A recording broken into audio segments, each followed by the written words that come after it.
Hi all and welcome to this blog introduction. Let's start with the login button here in the Bloki homepage www.bloki-chain.com. Okay, I'm entering my credential, login. Here we go. It is an overview of the 5 Bloki modules that make up your personal page: identity, asset, property chain, payment and change of ownership, check and certify. First module, identity. The user may need to associate digital identity to his person. Using the module, personal ID and personal password are created and univocally associated to the user, also using a PID name instead of a hexadecimal string. In the same time, ID card, photo selfie, bioidentification data can be matched for the identity certification and verification. Here we can create our new PID, we can add a document with a transaction, verify an existing PID and dissolve our own identity on blockchain. Let's click on it. The user starts the certified management of the asset by entering the asset password on blockchain level to create his asset. The transaction produces the asset ID on the Ethereum blockchain. At this moment, the asset has been created on the blockchain level and can be managed end-to-end, comprising property chain, change of property, and payment, also choosing a mnemonic asset name on Bloki level. This feature facilitates the user to mine this asset because a label is more easy to remember than an alphabetical code.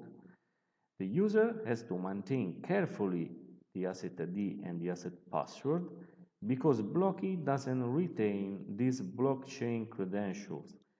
Here we can add files on the blockchain ecosystem, and here we can verify an asset, and here we could dissolve our asset. Let's check verify, very simple.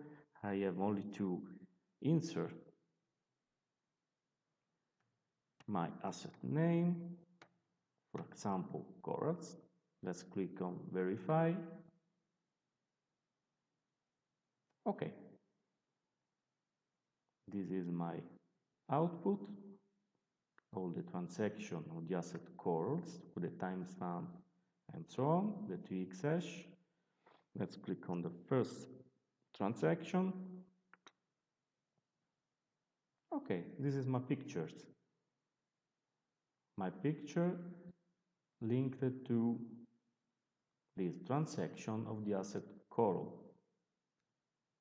The second one, the third one, verify. Okay, another picture, and so on. Let's go back. And let's go to the third module.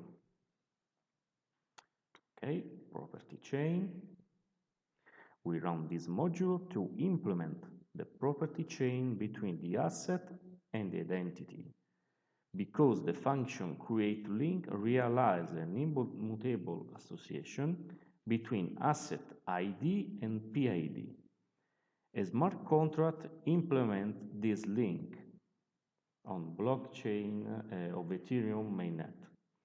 At the end of the process, a property title and the asset has been created in favor of the user and the property chain is implemented.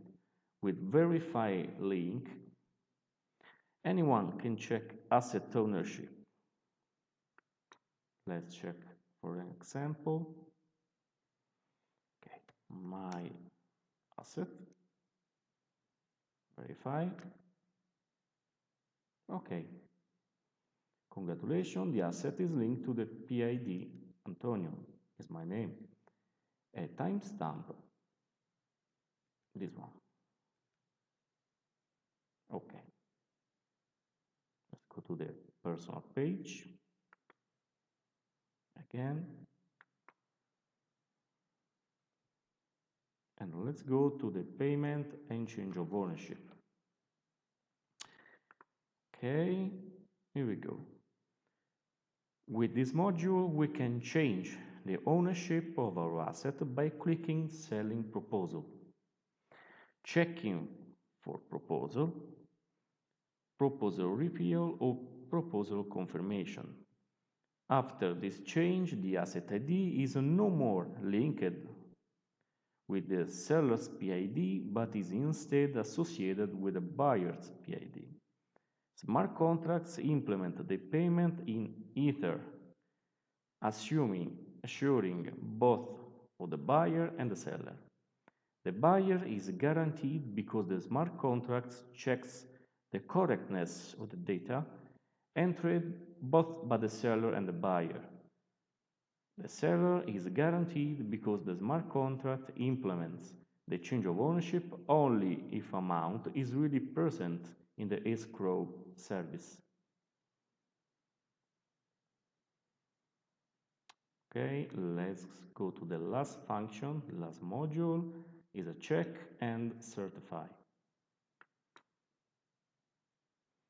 This new feature allows the user to certify any kind of digital content on the Ethereum blockchain. This is possible thanks to a Bloki smart contract that takes the fingerprint of a file, store it into its data structure, and allows a strong comparison with the other digital content during the time. With Check and Certify, Bloki leverage blockchain technology to ensure the existence and integrity of verifiable data records, exploiting the tamper-proof smart contract functions in order to parse if digital contents are compliant with the certified originals. This module opens the door to many use cases as a notarization of legal documents, recognition of biometric data, insurance, code integrity check, data certification, auditing process, quality management, and much more. Let's see on the Ethereum blockchain how many documents I certifying during the time. Okay, let's check on file list. My name, Antonio.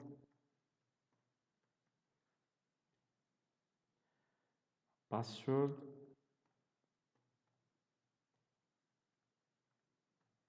And click on Get List.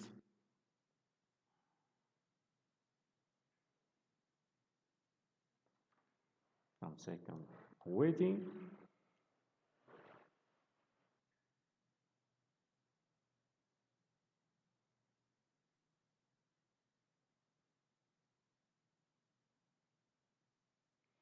Here we go. This is the file list taken from the blockchain. Okay, so we have a file info, a file fingerprint, and a timestamp of all the documents I stored on the blockchain. Okay.